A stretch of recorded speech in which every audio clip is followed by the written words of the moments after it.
Welcome, everyone. This is the regular meeting for Monday, January 13th, 2025 of Geneva School Board. And I'd like to begin calling to order with a roll call. Bonnie, could you please? Here. Here. Here. Here. Here. Here. Here. Okay, welcome to you all. It's always nice to see such a large audience.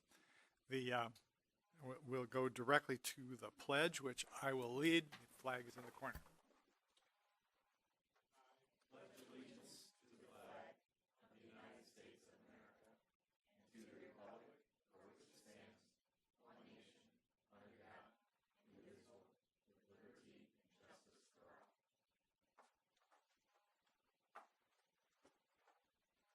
There is an attendance sheet in the lobby if you care to sign in. Item 2, approval of minutes for the regular session and the executive session. I guess we'll split those off because I'll ask the question each time. Bonnie, did you receive any corrections for the regular session?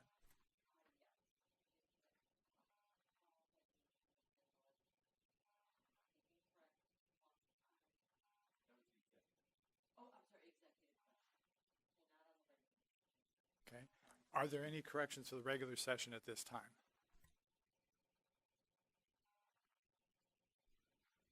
Okay, a motion to approve, please. So moved. Second. Aye. Aye. No, abstain. Sorry, I wasn't there. Aye. Aye. Aye. Aye. Aye. Okay, for the executive session, there were a couple of corrections. As was mentioned, Paul noted his absence at that time and the month was corrected. So are there any other corrections to the executive session? Hearing none, I'd like a motion to approve those minutes. So moved. Second. Abstain. Aye. Aye. Aye. Aye. Aye. Aye. Thank you. Item 3, recognition awards, presentations, and public hearing. Item 1, fiscal year 2024 annual financial report and annual comprehensive financial report.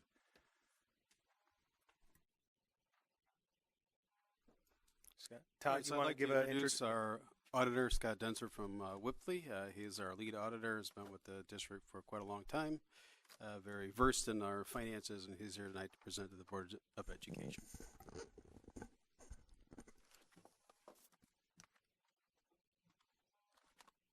Yes, good evening. Thanks for having me. I'll briefly go over the ACFR and highlight some points. So please, if anybody has any questions along the way, I'm here to answer them as best I can. If not, I can always get back to you.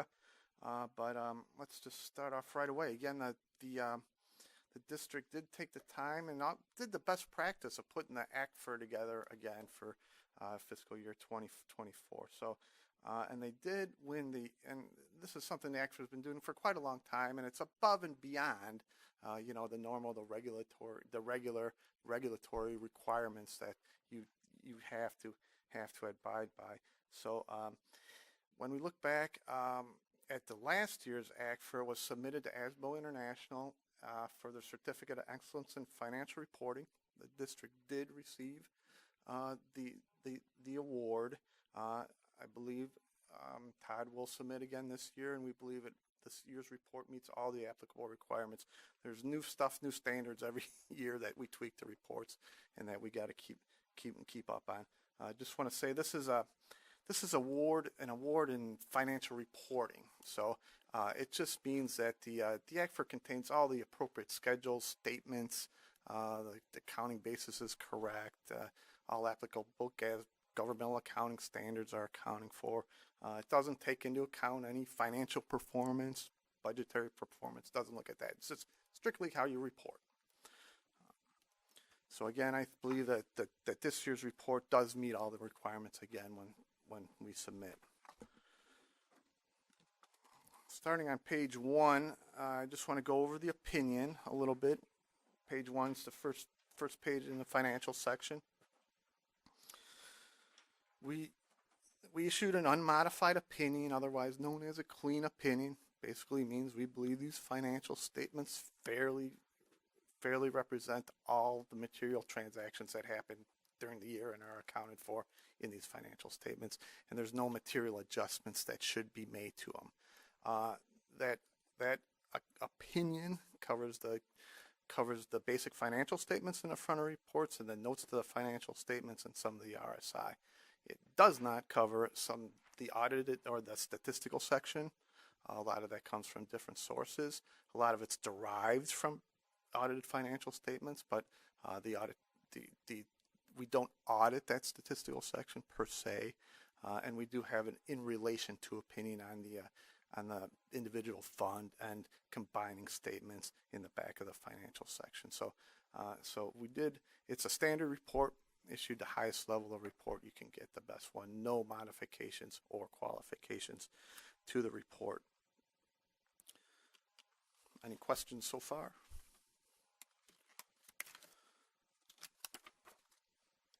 Just want to briefly touch on page 14 and 15 of the financial statements.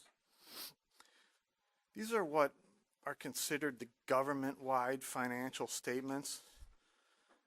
These statements not only take in all the funds of the school district, but also include capital assets and all related debt and related deferred outflows and inflows related to pensions, OPEB. So everything that has pretty much a financial effect here are sort of squeezed in to these financial statements. They were designed to sort of report like how a business does. They take into account depreciation and that kind of stuff, expense like that. So the district ended the year with a net position, which is basically equity, of almost $54 million, $53.9 million positive net position. That's really good.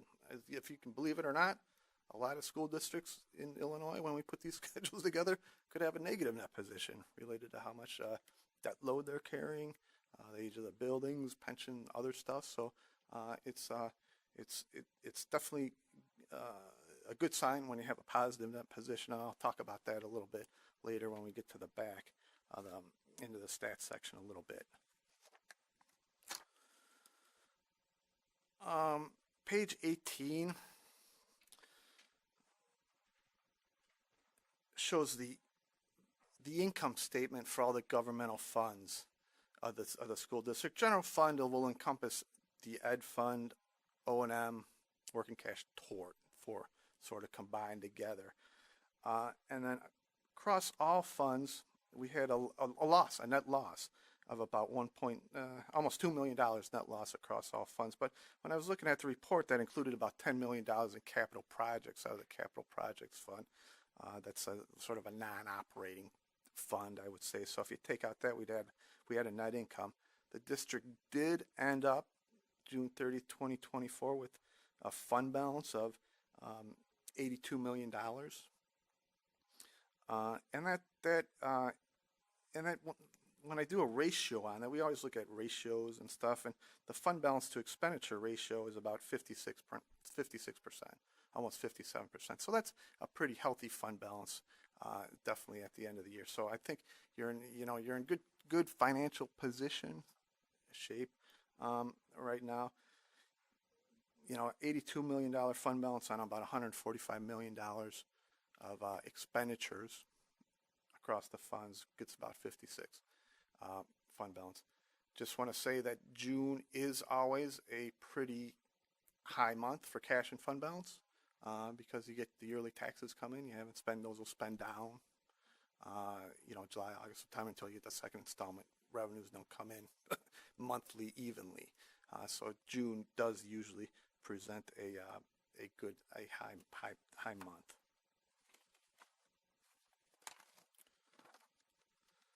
I just want to highlight some of the debt note on page 33.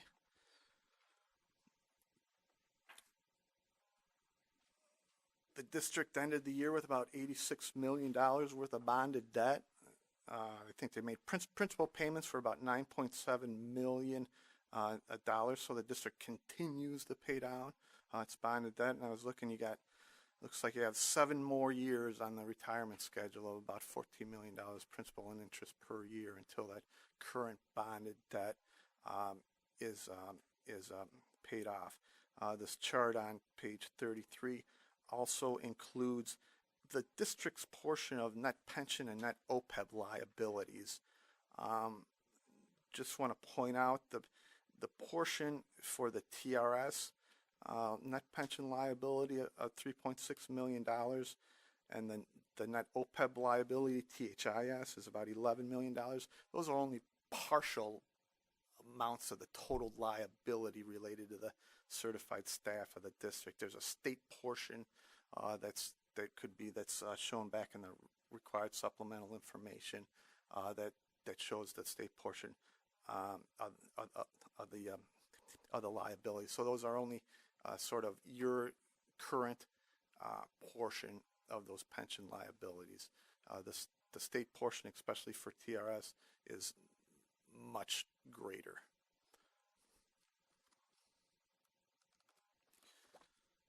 For people that are interested, I always bring it up because I find it sort of interesting that the RSI related to the pension information starts on page 57 and goes for about 10 pages.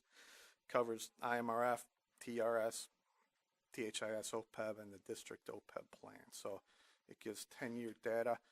Over the last decade or so, TRS has been continually funded right around 40%. IMRF is well funded, or funded better. It's funded at about 89% as of last December of 2023. They run an actuarial on a calendar year basis for IMRF.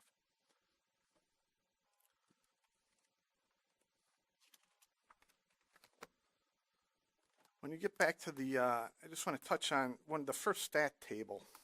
It's the first stat table after the statistical section tab, page 95 and 96.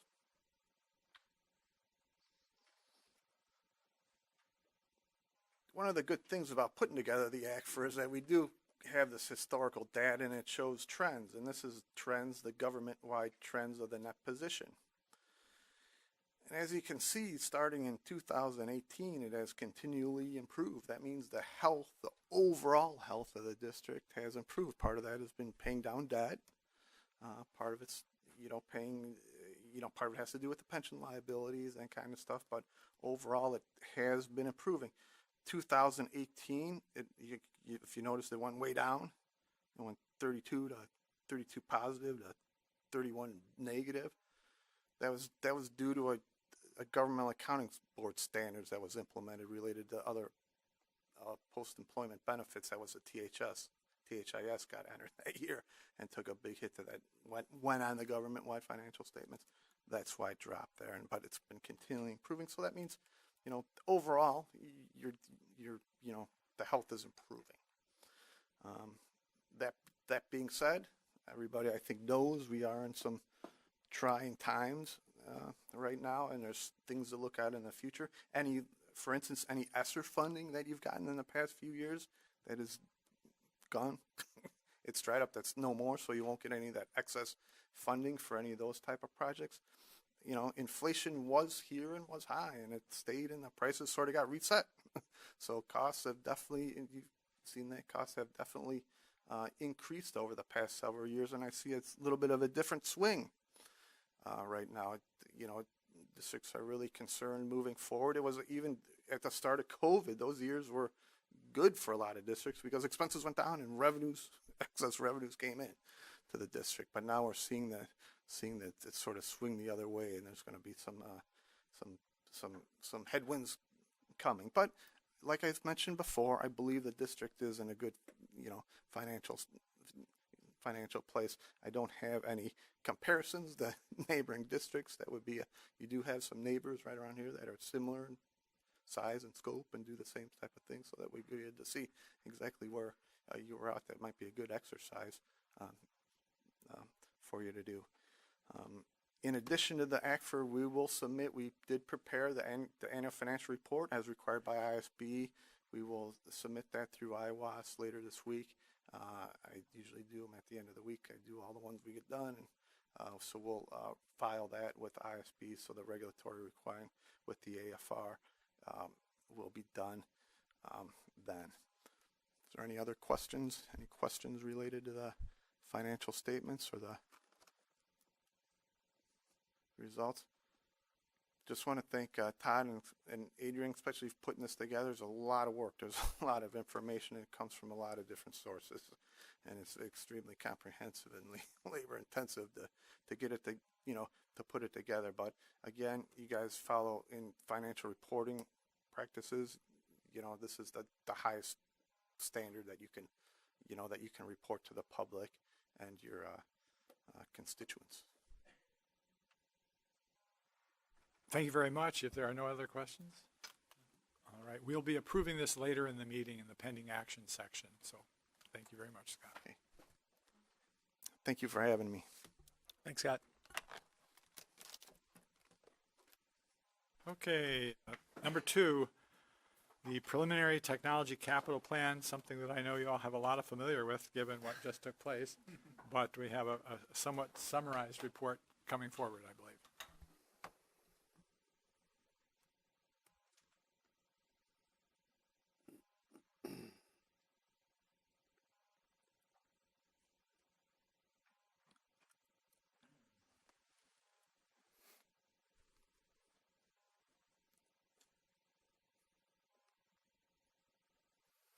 Okay, thanks for the time this evening, and thanks again to the members of the Technology Task Force who have worked with us.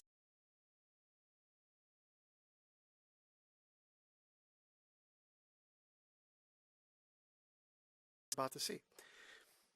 Before I get into the actual capital plan, I wanted to make sure that we spoke to our information systems updates here when it comes to our business system and our student system.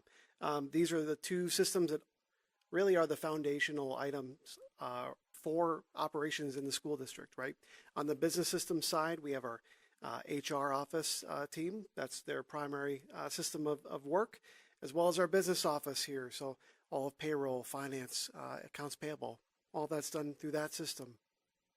We are migrating to a new version of the vendor's platform, our current vendor. And that is planned for spring break here for that to happen. Ultimately, we're going to get gains in our platform. It's going to be much more modern look and feel. It's going to have better security and features that we can ultimately leverage down the road. We also know that when it comes to our impact here, we think for the majority of employees, this is going to be a relatively minimal impact, as most employees are using this to check time off or payroll, paycheck history, things of that nature. The groups that will be impacted most, certainly our school main offices, our HR and business office teams, as well as tech, as we're currently doing the work right now to get trained on this new version of the system and do the work that's necessary to help make sure that we have a seamless migration to this new version of the product. And so far that I think is going really well. So we're on track for that. When it comes to our student system, this is really the foundational system for all of our teachers, our main offices, to track attendance, grade reporting, behavior. All of that is happening in that student system. So it's core for many different operations in the district, and its data is used to support many more applications that we use beyond that one system. We did an RFI, or request for information process, last school year with a committee of folks representing K-12 to look at 4 major SIS providers in the Chicagoland area or Illinois in general.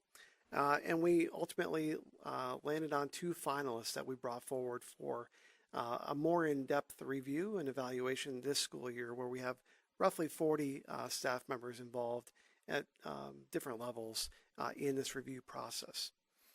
Ultimately, we do believe that a change in SIS system is most likely going to be the outcome recommendation here.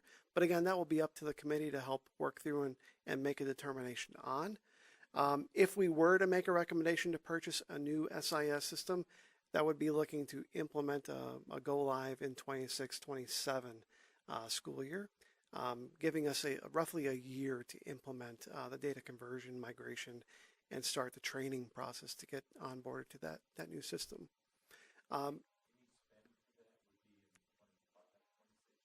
That would be the year $1, correct? Yep. And when it comes to impact, we definitely recognize that this is the one that's going to impact most of our employees, especially those that work with anyone related to students. This would impact, as it's the system that they would use to look up student information, contact information, or such. When it comes to benefit, we're certainly going to pick up some new capabilities or greater efficiencies in this new program, and hopefully get some additional benefits in terms of integrations with third party and reporting. Yep, absolutely. Mike, I'm sorry, I forgot to ask one question during the Yeah, of the course. finance committee. On the business system, for our parents and myself included, in front of us, we see Pushcoin as one of. Does that get migrated to, or is that going to be changed or anything, or is that all the same? Yeah, no, Pushcoin's unchanged. We would consider that more of a third party supplemental to the business system. This would be kind of the main system that would feed into that. Yeah.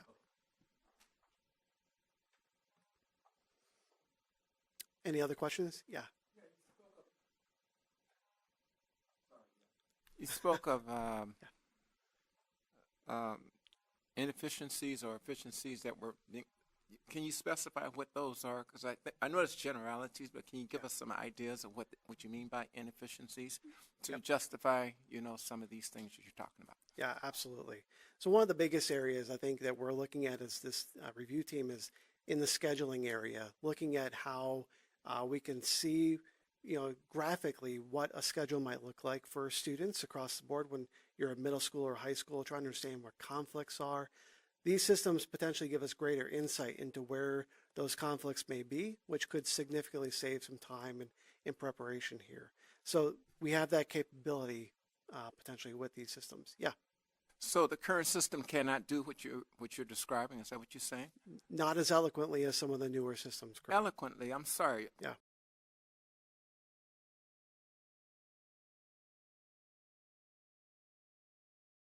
And see what an impact might look like by placing that section from period 2 to period 4, for example. Seeing what the impact is in terms of the number of conflicts that students might have. Looking at certainly some other classes that are tougher to schedule as well.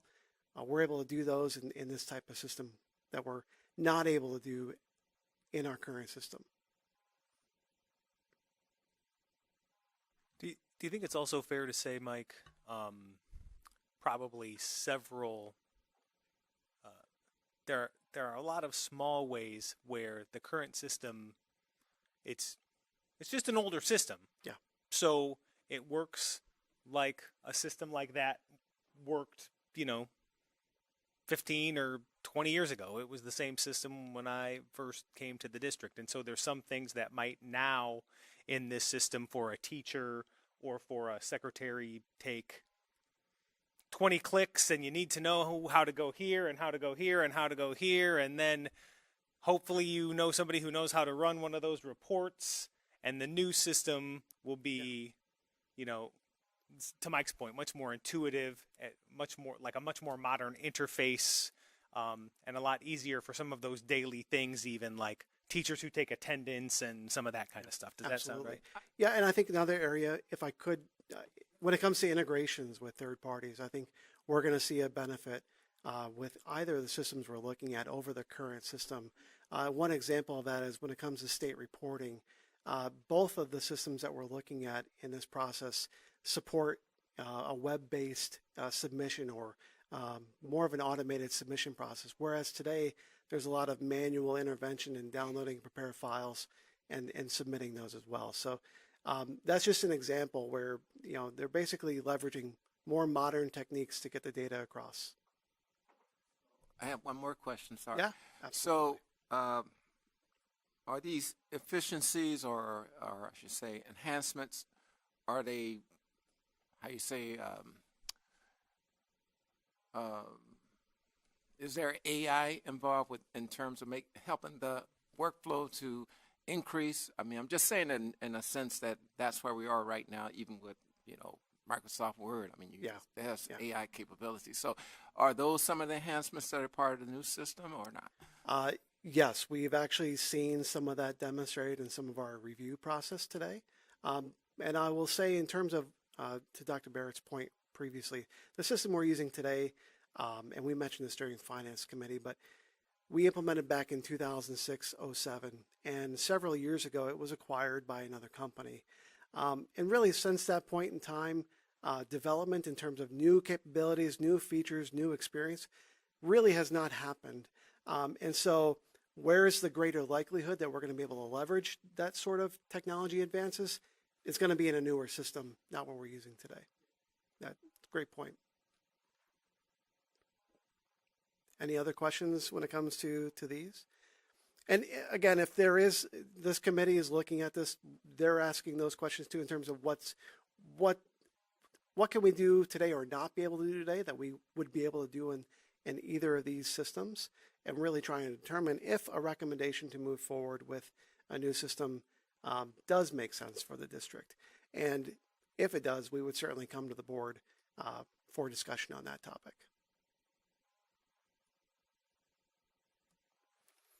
Okay, when it comes to our capital plan projects, this is a slide I shared with you all last school year as we were planning for the 24-25 capital plan. You can see 2026 here in red. These are the three network infrastructure related projects that we're looking at for the 25-26 school year. This includes replacing our wireless access point infrastructure in our middle schools and high school, as well as completing year 3 of 3 for our structured cabling, ultimately the underlying cables that connect the wireless infrastructure to our backbone, if you will. That'll complete the cabling project. And then lastly, our current firewall appliances, which are really kind of the core cybersecurity layer that we have in place today. Those are expiring here. Our current service is expiring in July of 25. And so we are looking at replacement and upgrade of that equipment and services here as part of this plan. In the 24-25 cap plan, we also included wireless switch infrastructure replacements. And this is across the district. Any switch that's ultimately supporting the wireless infrastructure would be one that we'd be looking to upgrade. Again, to leverage some of the greater bandwidth and throughput that we can get with today's modern wireless technology. And as we look at future years, we're still looking at really what we projected last year. We haven't made any fundamental change here. We're still looking at completing our wireless access point upgrades in the 2027 school year.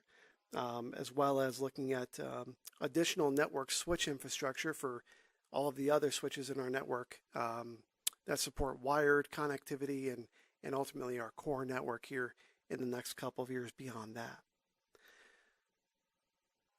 When we look at the plans in total broken down by fund here, you can see that the Ed Fund, that's the one where we have really student-facing or staff-facing initiatives here that they'll use and interact with on a regular basis. Under the devices category, we have our student devices for grades 1, 5, and 9. That's part of our typical annual process. Next year, we would be looking to add kindergarten to that list of grade levels as part of that 4-year rotation for kindergarten devices. When it comes to our proactive upgrades here, when it comes to projectors, we're looking at 2 elementary schools for this summer to have their projector technology upgraded. School identified needs, we're working with principals to identify technology-related capital needs that they may have in their school that they're thinking about or their staff has brought to their attention. And we're trying to incorporate as much of those as we can into the plan. Our SIS system, if applicable, if it is a recommendation, we're including the year one costs associated with software licensing, support, implementation services, all of those types of costs as part of that year one projection. When it comes to cybersecurity, beyond the firewall here, we're even looking at additional projects here to enhance our cybersecurity practices. We did also submit for participation in the FCC's cybersecurity pilot program. This is new. This was the first time something like this has been considered. When we look at the numbers, the FCC, I believe, was committing about $200 million over a 3-year period for this program. I think the number was $3 billion, or it was in the billions of dollars of what was submitted for applications to basically get those funds as part of the project here. So we have not had any kind of determination made yet on our application, and so we'll kind of keep you posted if we are selected and move forward in that process.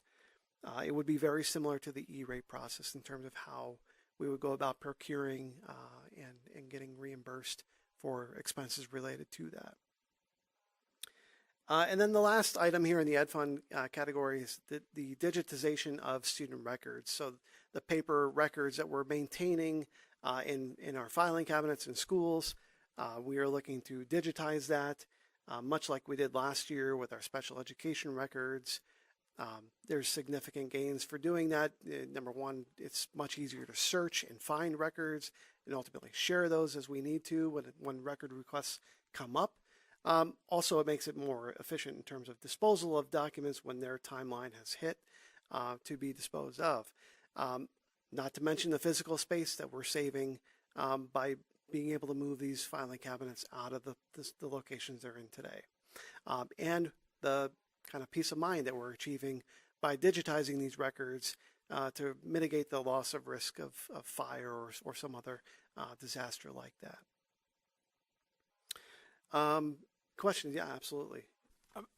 It may be just kind of minutia. So when you're digitizing these files, are they going to be stored as a compressed file, like a zip file? I mean, are they going to be the actual one-to-one correspondence? How is that? I mean, when you say it's saving space, I get that part. Yeah. But saving space in terms of memory and all that, is that part of the scheme?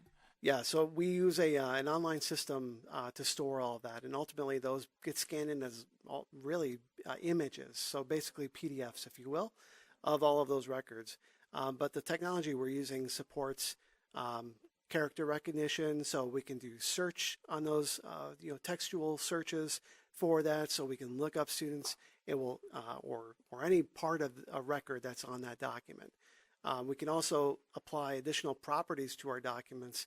Things like the last date the student was enrolled, what graduation year they were, and that will help us with that sort of more efficient disposal of records so that when that time has come for those to be disposed of, we're able to find that and dispose of them.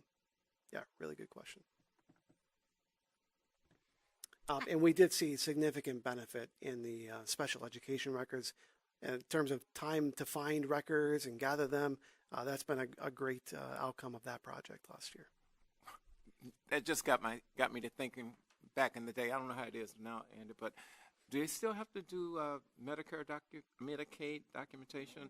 So how are those documents going to be integrated with that? Is that a separate system when they have to do the documentation for Medicaid purposes? Yeah, so you can think of the system we're moving to as really just we're treating it like the digital representation of the old filing cabinet. So we're still going to be using third-party systems, do our reporting and gathering of data, but anything that we want to preserve ultimately as a record that we're required to do as either a temporary or permanent record, just like we would have filed that away in the filing cabinet, we're digitally filing that now in that system. So those records may be part of that or may not, right? Depends on what it is.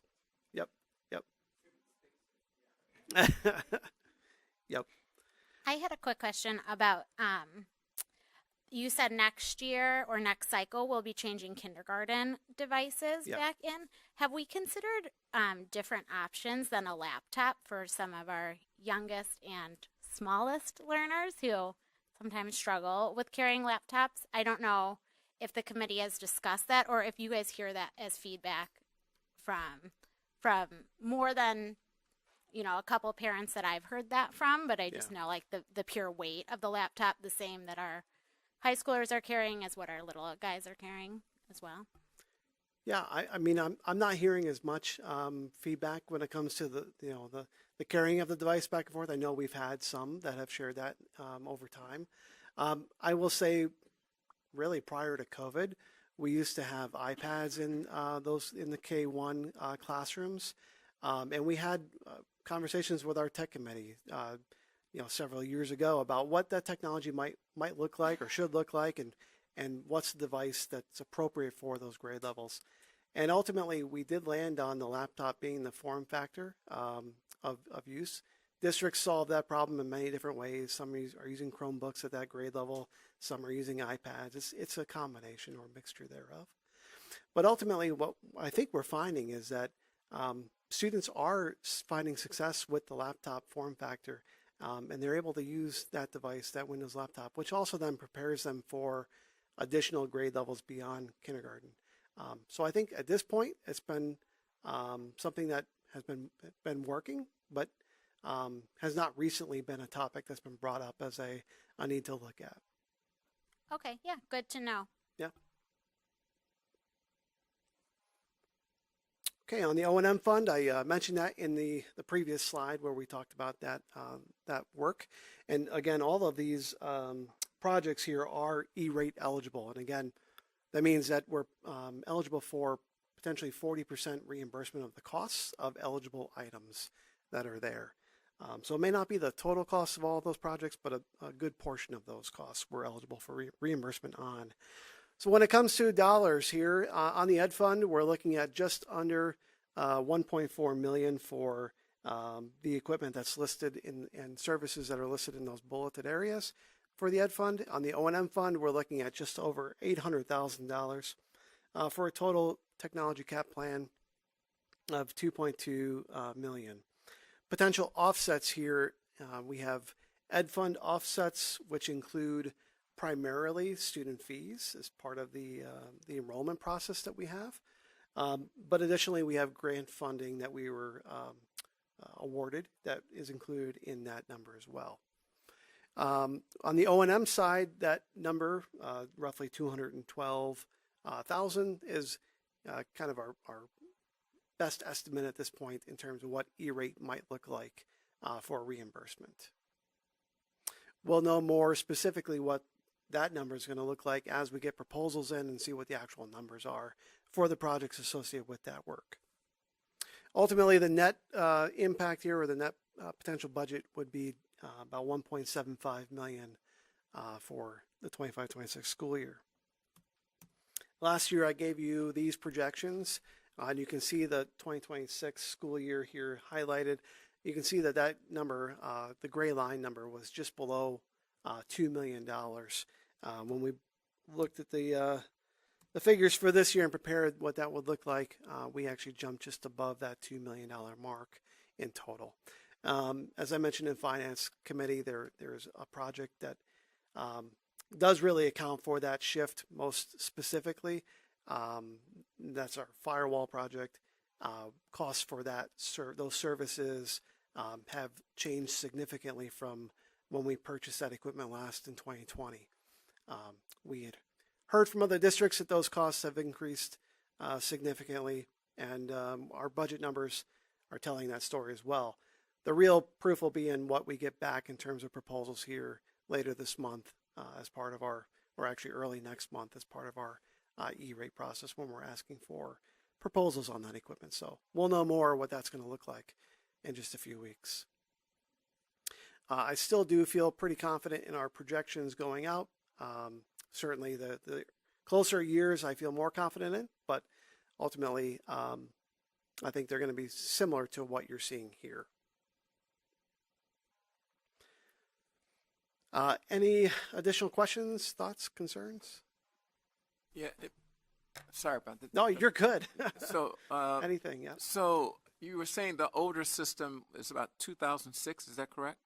The SIS system? Is that correct? Yeah, it went into place 2006, 2007 school year, if I remember Okay. correctly. So, and not trying to be too technical. So 2006, we weren't talking about 64-bit computing. So now it's 32. 32-bit was back in Back then, 2006. yeah, so, right. so is there any potential data loss transition from say 32-bit computing to 64-bit? What you have in the current system to the new system? Yeah, I don't believe so. We are basically the underlying technology for the system is a modern database system, and so we're working with that quite often. And I would think that there's very minimal risk of data loss moving from that modern system. If we were moving from a proprietary database system, or as I've done in my past, more of a mainframe-based system, I'd have potential greater concerns for that, but I think we're moving more of like to like in terms of database technology, so I don't foresee that happening as much.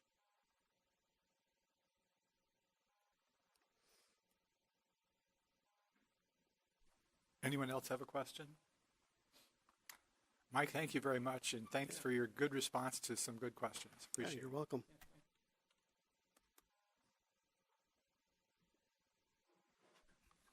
Next item is the annual English language learners presentation. Shanette Sims is making her way to the podium. Welcome, Shanette. Thank you very much.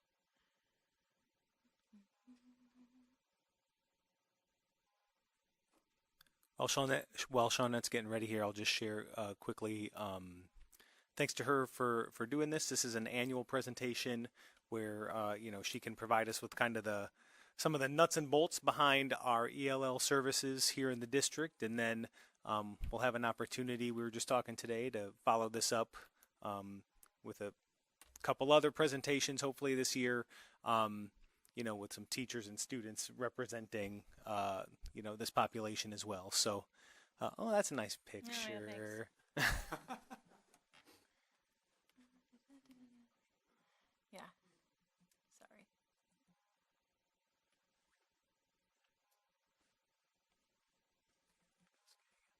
I did do win it, but did it boot me out? Oh. I'm like, I thought I was in. If you only knew someone who had some technology expertise. Isn't it Grady standing right next to me? He only knows mainframes. That's right. Yeah. Brings back the days. Okay, wait, I have to do Windows 7, F7. Oh, Windows P. Quick, yeah. Why is it not escaping? Is that anybody we should know? I don't know.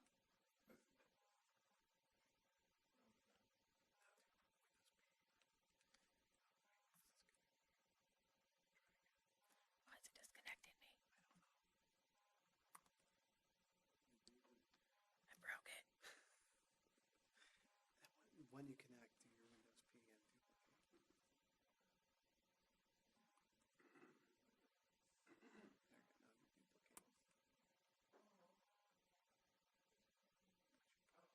It isn't. No, you have nothing on my screen. Yep. My screen was black. Thanks, Mike. No, thank you. It would have been terrible. All right. Sorry about that. So actually, it's been 2 years since we've shared just kind of some basics on our ELL programming here in Geneva. And there has certainly been some things that have happened in that interim year since we've shared. And as Dr. Barrett shared, there's a couple other presentations we'll follow up with that will have students involved in, kind of sharing what their experiences are with some of our programming that falls under this umbrella. So as you may recall, all of our ELL services start with eligibility, and that's really triggered by the home language survey that the family fills out upon enrollment in our district. It asks a couple of questions, what language other than English is spoken in the home, and what other language in the home is spoken by the student. And so if you answer yes to either of those questions, then you are screened. Sometimes we have conversations because what we'll find out is when we make the call about getting a screening, we might have a parent say, oh, no, I took like 4 years of French in college, but we don't speak it at home, which is wonderful, but we just, want to clarify that. Because one of the pieces of eligibility that we run into sometimes is once you are eligible, you are eligible. So even if within the state of Illinois, if you move from one district to another, we may have a student enroll that says no, no, but when we run our report, we will see that no, in fact, they are eligible for services and they were eligible in their previous school district, but they were kind of hoping that, not to have them. And we'll get into why sometimes there is that desire not to have services. So once they are found eligible based on that home language survey, they are screened. Screening happens with one particular assessment in kindergarten and the first semester of first grade, and that's only speaking and listening. That's the only things that are assessed. After that first semester in first grade and through 12th grade, then they are assessed in all 4 domains: reading, writing, speaking, and listening. So if they have been previously screened, we do not rescreen students. That screening score is what we go by, and again, that is in that student information system, and the IWAS with the state board. So again, that's in their record on IWAS. So we can look that information up in their SIS data, not related necessarily to what Mike was saying with SIS, but with the state. And part of that, I think what he was talking about was how all these things will integrate, which will make it all much easier to identify students. At the beginning of the year, we have 30 days to screen a student if they start with us, in that August date. If, however, a student were to start today, we have 14 days after the school year starts to screen a student who comes into our district. And the rationale behind that is we just want to make sure that we capture those students and we're providing them service for which they may be eligible. The support, we continue to offer the same support. You may recall, however, 2 years ago when we came and shared this information, we had added what we call a TBE program to Geneva High School. So there are 2 programs. There's the transitional program of instruction, which is, people mainly think of that as like the old ESL. Students may come out for a short burst of support, or the teacher may push in. Really the requirement under that is that you make sure that you're covering kind of that native culture and history. So we want to make sure that that's not lost while they're learning English. In our district, we have, at the elementary level, our staff kind of split buildings other than Harrison, and then we have staff, really, we've matriculated up through those secondary levels, so we have staff at both middle schools and the high school, and I'll get into that in just a second. The other type of program is the TBE, which is that transitional bilingual program. That is for languages in one site where you have 20 students or more. So that's why Harrison and the high school, they each have more than 20 students that speak Spanish. So we have a Spanish bilingual program. There are districts that have other languages. Our next closest language I will get to. It would take us several years to get to that 20 at the just the rate that we've had of those other languages. So again, since we last spoke, we now have that at the high school. In the high school, actually, we went from 1 full-time teacher to 2 full-time teachers to support the numbers at the high school. So we've seen growth in that area. If they are in that TBE program, not only do we have to cover that, native history and culture, but there are also specific Spanish language arts standards that need to be taught to the students. Right now, the state only has that for Spanish, as that is the most prevalent language, but that's also part of what has to be done. That too can be a part or full-time kind of support system. It can be push in, pull out. It is to be language specific. We are very fortunate here in Geneva that we have teachers that are certified and speak the language. So I feel very fortunate for that. There is definitely a shortage of ELL teachers, and in particular shortage in particular languages where they're just not able to find teachers. I know, Dr. Barrett had shared that not only for ELL supports, but some other things that might be happening with, world language participation. There's conversation of going to other countries and recruiting teachers to come and teach and fill those voids. So again, we feel very fortunate that we have the staff that we do. On top of that, we're also fortunate to have instructional assistants that speak Spanish that are supporting students at both the high school and Harrison. So that's been nice. The other role that they serve is they're supporting our families at those 2 schools because, if for those parents, we want them to be able to talk to somebody that, they can ask their questions of, seek support from. And also the other side of that is we want to encourage them to, come to all of our school events and be present. So, and they have the same desire to be present and support their children's learning. So just to kind of give an idea, currently we have 469 speakers of a language other than English. So again, when you look at that home language survey, that's the number of families that when filling out that survey, that either the student or in the home there was a language other than English spoken. So that's the number of students that would have been screened upon enrollment. This year we have 154 eligible students for services. That represents the 47 languages on the home language survey. Spanish is our top language in Geneva. We have 246 students who speak Spanish as their native or heritage language. The next would be Russian, which is 16 students. But again, remember they have to be in one site. They're scattered K through 12. We have 14 students that speak Polish, 12 that speak Ukrainian, 10 Italian, 10 Mandarin, 10 Vietnamese, 9 that speak German, and the last group that all encompass 8 students. So as I said, that it would take a significant growth in some of these other languages for us to have that TBE program where there's 20 or more. The grade distribution, K-5, or preschool actually through 5th grade, we have 187 students that are receiving services. We have 94 at the middle school and 196 at the high school. So again, that's where they've just matriculated through our system and are getting those additional supports. There are 14 students in terms of eligibility. There are 14 students eligible at our Geneva Early Learning Program. There are 2 of our teachers that are ESL endorsed and certified. So they are able to wear both of those hats. We have 2 students at Fabian, 9 at Heartland, 50 students at Harrison. And you remember Harrison not only has like their own program for students, but then we house the district bilingual program.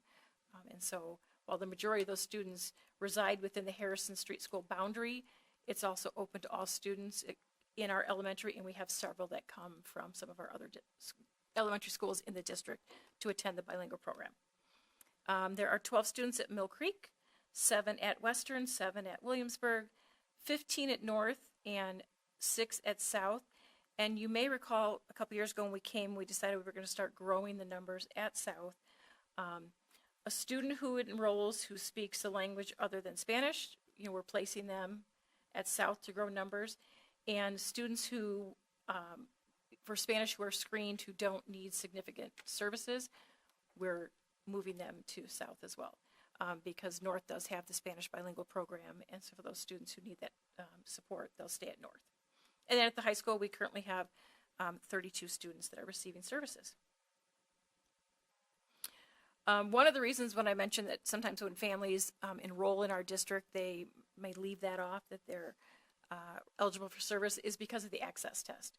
So every January, we kick off with the access test that will evaluate the students' acquisition of the 4 domains, speaking, reading, writing, listening.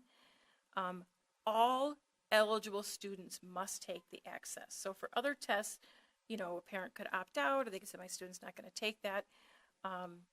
Because there's been a history of students being underserved in this area, if you are eligible for services, you are to sit for this test. So we have students who don't receive services, who never receive services because parents refused, who still we pull for this assessment. Students need a composite score of 4.8 in those 4 domains, and at that point they are then considered exited from services, and they've achieved enough language to be successful. Now, it goes to level 6. That's actually that's not 6. So they still have room to grow. They still need support, even if they get that 4.8. So what happens then is those students remain on monitor for 2 to 4 years after they exit to ensure that any support they might still need is happening, so that they hopefully will get to that 6.0 level and soar. Some of this I covered. This is just basically all the stuff that I guess as Andy would like to say, the perfunctory stuff that has to happen around these programs and the funding that we receive. So, it kicks off with our bilingual service plan, which is basically how are we programming for our students, and are we doing so in a way that we are compliant with what is expected of us from the state. That gets submitted annually. Along with that, they've rolled this into that consolidated district plan, which we come to you every fall with to talk about, kind of how we're going to start using our grant dollars. There are reports that have to be done just in terms of how are we spending the dollars and how are we supporting staff and students and families with the expenditure of those funds.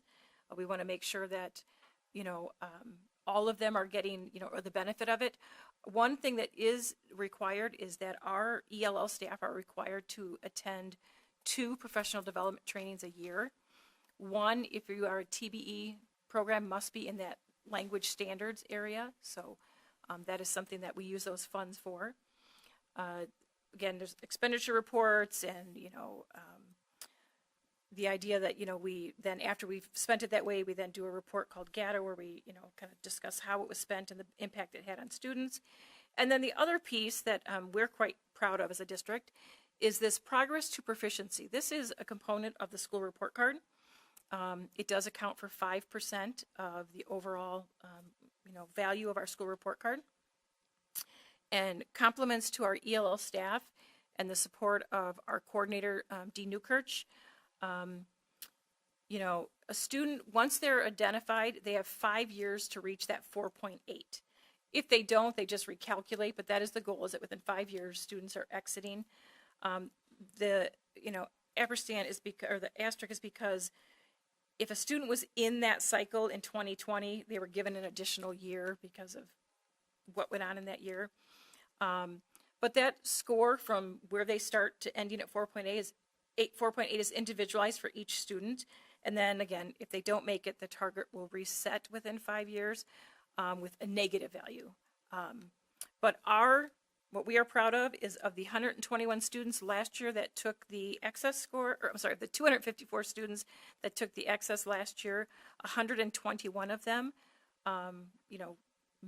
closed that gap in their language acquisition and had that 4.8. So that's a 52% of our examinees are meeting that standard. So we are quite proud of that. The state's was like 8%.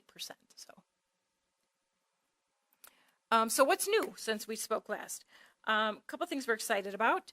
At Harrison in the TBE, so the self-contained Spanish bilingual program, they are looking at some Spanish.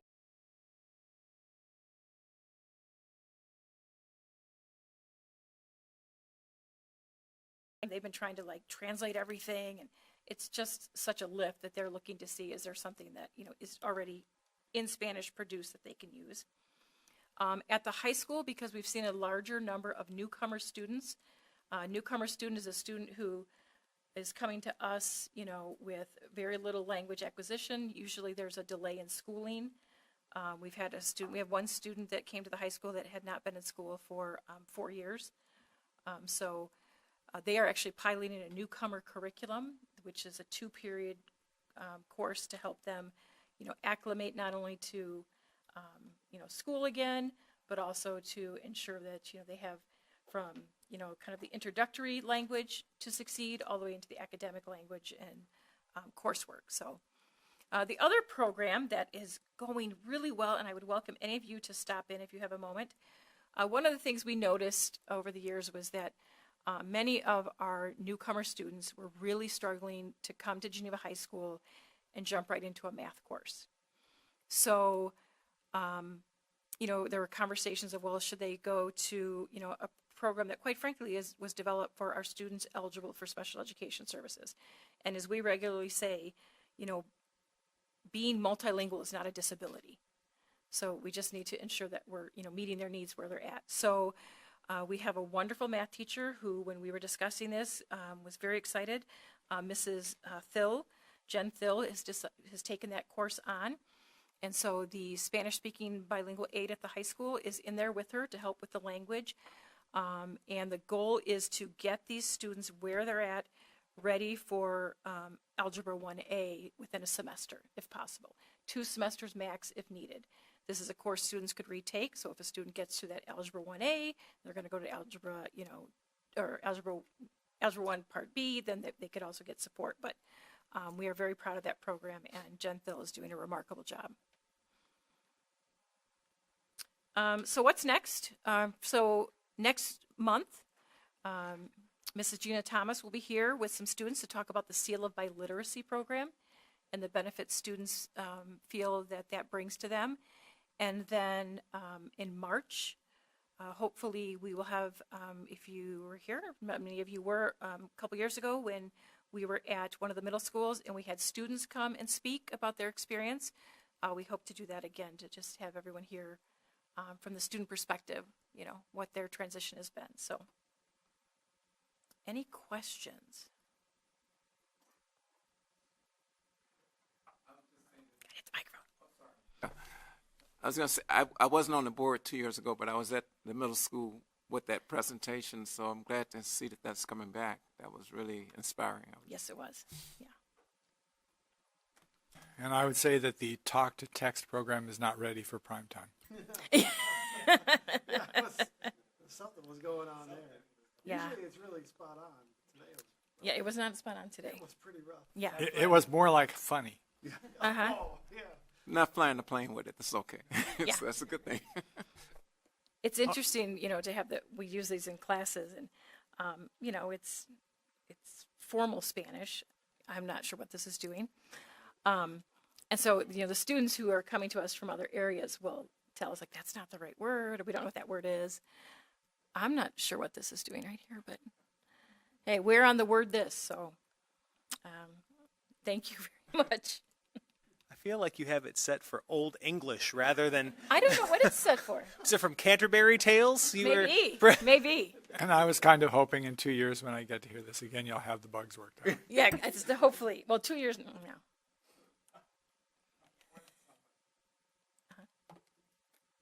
All right, Jeanette, thank you very much. Thank you. I assume there are no other questions at this point. The next item is public comments. Do you want to say anything? Bonnie, has anybody asked you if they could say anything? The next item is legislative updates. Jackie. Yeah, just some procedural updates. This time, the lame duck session did start on January 4th. That was the session of the General Assembly where what were current elected officials were in session. Then the newly elected officials were sworn in last week, so they started the 104th General Assembly, starting the process over again. And we did get a summary of some of the bills that have that were going through the lame duck session, including one, Senate Bill 457, that is moving forward subject to appropriation, and that has to do with regarding halal and kosher meals being offered in schools. So this is something that was vetoed, and the elected officials made some changes, and now the governor is moving forward if there's appropriation. So that's good news. We talk about when bills are passed without the appropriation behind it, and then how are we going to fund these things. So that was one that is waiting. Our legislative digest did mention that there is a $3 billion deficit in the upcoming budget cycle, so we'll see if this gets any appropriation. So we'll just kind of keep an eye out on what's happening with the new General Assembly.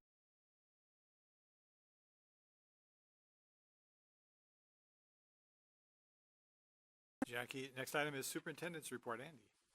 Yeah, thanks so much. A couple things to touch base on. First, just we had a break there, and now I think if you asked anybody, it feels like we've been back 6 months, right? Like you get 1 week back, and we're just right back rolling. So feel like we're right back at it, and in a lot of ways, that's great. And a lot of good things are happening. The new semester, obviously, starting at Geneva High School, and as we've talked about several times, we're trying to keep track of and watch how it's going with some of those semester-long classes with our calendar that right now is a little imbalanced. So we're going to keep an eye on that this year and see how this works with the semesters not being balanced. We're already thinking about and preparing that transition for our 5th and our 8th graders. I know our 8th graders and 8th grade parents have been spending some time at the high school just this last week already, trying to get ready for that big transition. We're looking at schedules for next year, and I know Adam's already thinking about staffing considerations and some of those things we need to be thinking about. And we're getting to that mid-year point where we're thinking about that progress on some of our strategic plan goals. I know we'll have an opportunity to talk some of those kinds of things at our upcoming retreat. So I think a lot of good things are happening. I also just wanted to say, I think everybody kind of knows this, but sometimes, the work that goes on behind the scenes, we don't always think about. And just thank you for all the work that goes on the part of our O&M staff at this time of year, with the weather, and there's people here all the time, so we can just come and have school. And we sometimes don't think about that, where you could have some folks who are here all day long keeping our buildings safe and clean, and then all evening with all sorts of different activities, and then they're coming at 3 a.m. because we need salt or plowing or sidewalk shoveled. And we can just come and have school because of all those folks. And so just want to say thank you to them at this time of year, especially. And then last, I just want to share this. You've probably seen this quote before. I think people have, but I just feel like it's important to reference this. You've maybe seen this when Mr. Rogers said, when I was a boy and I would see scary things, my mom would say, "Look for the helpers." Sorry, I even practiced. You're always going to find people who are helping. And our community and our district experienced a tragedy over the break. That's really heartbreaking. And, we grieve with everyone touched by that loss. And when the world gets dark like that, you got to try to find the light. And, I'm grateful for all the helpers. We saw a lot of them. So many people reached out from the, city officials and neighbors and friends and people from the community. And I think just some extra special thanks to the helpers of all the first responders in our community, and all the staff in our district who just, when they heard something had happened, dropped everything and just said, "Tell me where you need me and when you need me, and I'll be there." And we were able to help our staff and our kids who needed some help. So it's hard to go through things like that when that touches your school community, but also it's good to see the helpers. It's good to see the people who are there to step up and help bring us together and help us find a little light. So I just wanted to say thank you to all those folks. And that's all I have. Thank you, Andy. And also, you wrote a comment in the bulletin that came out earlier, and I thought it was very well done. So, nice work. Thank you. Now, the long-promised board dialogue topics and pending action consideration. We start out with a bunch of updated, reviewed, and possibly even new policies. These policies, they're item number 1 through 18 in your agenda. They've been reviewed by administration and the policy committee. They were presented for the first reading on December 17th and are being presented at this time for a second reading and adoption. Questions may be addressed to the policy chair. Stephanie, if anybody has any questions or if you have anything you'd like to say. Yeah, let me know if you have any questions. No major changes with these policies. We have these policies, and then we have a couple of new ones as well, because we split them off into the ones that were more review or just language changes, into the ones that had a little bit more context to them. But still, if there are any questions, those are welcome. Questions, anyone? A motion is needed to approve these changes. So moved. Second. Aye. Aye. Aye. Aye. Aye. Aye. Aye. Next, The action on the fiscal year 2024 annual financial report and annual comprehensive financial report. The audit was presented by Scott Denzler. Approval is recommended. Do I have a motion? So moved.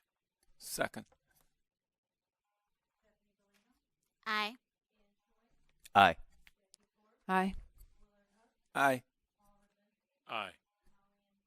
Aye. Aye. Sorry. The board action on the preliminary 2025-26 technology capital plan presented by Mike Wilkes. Approval is recommended. A motion? So moved. Second. Aye. Aye. Aye. Aye. Aye. Aye. Aye. Okay. And item 8, work study topics and future action consideration. The policy updates, again, these are the new ones, updated. Policy chair will respond to questions and reviews. This is for a first reading. These policies have been reviewed by the administration and the policy committee. No action is required at this time. For these two policies, you can reference the December 16th policy meeting where we go into a little bit more detail on those. The big one that there's a little bit of an adjustment on is 8.1.2, policy 6135. And that's really around the accelerated placement program, which we did just approve a policy change last year on this, where the state was requiring us to automatically enroll students into the placement that they test into. So we did make that change as was required by the state. And now the state is giving us a little bit more time on that to say that we don't have to adopt that just yet. But we had already made those changes, so we're just going to leave it status quo for now. So not many changes for us, but you might read that and be like, I swear we just went through that. There were just some changes, but you can take a look at that policy meeting and bring any questions next meeting. Thank you very much, Steph. Okay, information, board meeting presentation schedule and FOIA requests. That's in the book, but that's just for information, no discussion required. Item 10, the consent agenda. Number 1, personnel report, resignations, retirements, leave requests, changes in assignment, full-time equivalents, new hires, and I believe there's some additional information there about the support staff. Item 2, gifts, grants, bequests, $5,000 from HFI Manufacturing to support the GHS varsity baseball team's trip to Florida. Item 3, gifts, grants, and bequests, $21,461.41, Geneva All Sports Boosters for Fall Senior Night, flowers and popcorn, FAT track timing system, football playoff / state apparel, boys golf state apparel, girls swimming state apparel, girls cross country team state apparel. So that's a $21,461 gift. We thank both of these people for that. And lastly, a bid summary of $21,120 for MetroNet Internet Service contract for this building. Approval is recommended. So moved. Second. Aye. Aye. Aye. Aye. Aye. Aye. Aye. Next item is board member comments and reports. Dan, would you like to start? Sure. Not too much. I, like everyone else, hope everyone had a happy new year and hope everyone's resolutions haven't been broken yet. It's only 13 days into the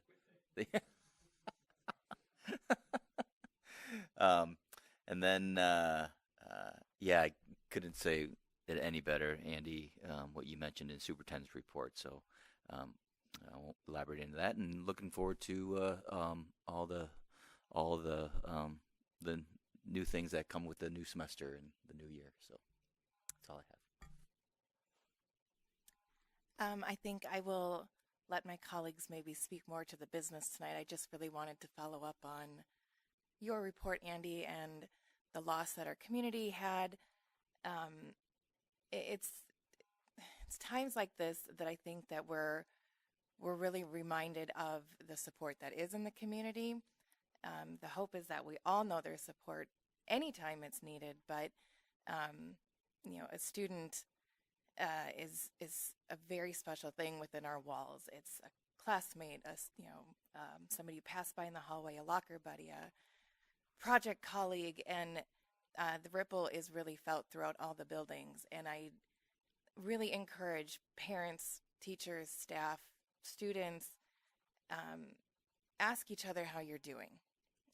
And don't be afraid to ask how you're doing, because just a simple question can really go a long way. And if more support beyond that is needed, the community in Kane County and all of our surrounding areas, there are so many mental health resources, counselors, supports, that if anybody ever needs recommendations, whether it's reaching out to somebody in the admin or on the board, or just from, there's so many Facebook groups and family groups out there that find resources. There's so many out there that I really hope that we all support each other, and to parents too, that goes to you as well, and to our teachers, because like I said, this affects everybody, and just came off the holidays, and that can be really stressful too. So there's a lot happening, and just in the world in general. So please check in with one another, check in with your students, with your children, and open up that space for dialogue, because it's just so important. I just want to say my heart goes out to that family, and to everybody that family has touched within our walls. So please take care of one another. Well said, Molly. Personally, it's good. I'm very happy to be back after being out with the surgery, and then the personal thing had me out in December. So I'm glad that we're starting the new year all healthy and back at it again. So just ready to go.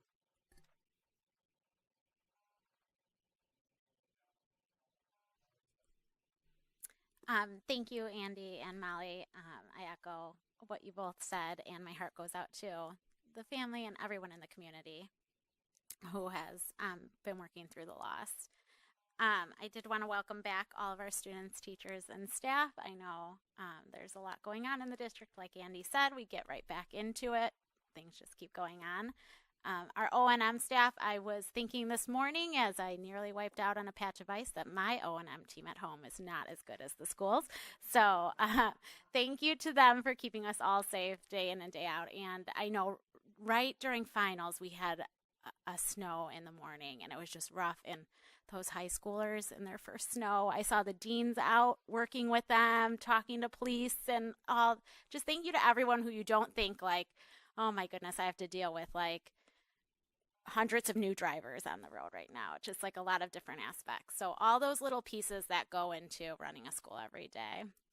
I did get to participate in some of those transitional programs we have for 8th graders, getting in the high school for some different meetings. And there's just so much that our schools do to transition our students from one school to another with those big movements, either from 5th to 6th or from 8th to high school. And the amount of work and dedication it takes to pull those evenings off and to make sure that everyone has the information that they need to feel prepared and ready to come in is just amazing. And I really appreciate all the work that goes into it, and our parents and students for participating in that to make sure that they are ready. That's it. Yeah, so thank you again, Andy, for that email and green lighting, so to speak, that we had opportunity to meet with the family and others at the funeral home, the memorial service. It is sobering, but also creates, for many of us, a greater sense of community. Now, I live, as I've said before, 2 houses down from the bus stop. I guess I was a little bit more intentional now to embrace that community. I typically shovel from my house to the bus stop, but 2 nights ago my wife said, "You need to put some salt out there too." So I'm not trying to one up the staff, but no, it came with a little bit of different, I don't want to say love and compassion, but, you know, don't want anybody slipping and falling. But, yeah, I was out there shaking salt last night, making sure that the platform, I know where the bus stops for those families, the little ones especially. So it's this year, this season, I should say, it gives me a little bit more sobering understanding that we're all a community and we all can do our little bit, even if it's just a little salt here and there, you know, to make it better for everybody. So it's good to know that the school year is a little bit more hopeful that way. And not so much in an ethereal way, but we really should be the salt of the earth, which is a preservative of sorts. So I was out there prayerfully doing that last night. So. Yeah, thank you, Dr. Barrett, for what you said, and Molly, thank you very much. That was a very powerful message. Yeah, it's been a rough time since then, and I definitely send my thoughts out to the family. I did have an opportunity to go to the service, and I was having a conversation with Mr. Rogers a couple nights ago, and he made the point of saying that having a community unit school district has made the difference here because everybody came together to help each other at the administrative level, and then all the staff who came together to help out with that situation. So thank you to everybody. It made me think, I was able to go to the transportation luncheon right before break, and one of the things I thanked them for on behalf of the board was how they are the kind of, again, behind the scenes, they are the ones taking our students to all the different activities at all hours of the day, on any day of the week. They are there. I mentioned that I saw the buses driving down to Normal for the state championship for football because they were taking some students down there, the band, and other activities. So I did thank everyone for that because they are sometimes the ones in the background doing all that. And so on behalf of all of us, I thank them for that. Kind of want to end on some positive notes. I have been able to attend a couple of the Unified Vikings basketball games. What absolute joy they have been to go to those games. The last one, the cheer team came out, and that was great to have them there cheering on our students. There's one more home game. I encourage everyone to go to that. The faculty recital was last week. Our very own Dr. Barrett participated in that, and it was wonderful to see our talented educators and staff out on the stage performing what they do every day, helping our students achieve their goals in music and voice, and so to see them out there was really great. So that was a fun night too. So that's it. Thank you, Jackie. Thank you, everyone. I certainly second what has been said. Geneva is a great community, and we're a great community because of what we do when times are good and what we do when times are not so good. So thanks to everyone who participated in that. And since Jackie was saying nice things about bus drivers, I'm going to do the same. I attended a Planning and Zoning Commission meeting, mostly for my own information because I wondered about the effect on the school district. Probably not a great deal. But one of the things about this particular development was that the street plan, which was awkward. 3 of our bus drivers on their own time, one of whom doesn't even live in the community, came to this hearing to point out the danger to our kids by this street plan. I was very impressed, and I talked with them a lot, and these are wonderful, dedicated employees. You just can't find people like that everywhere, but we've got them here. So thanks to the bus drivers. Enough of that.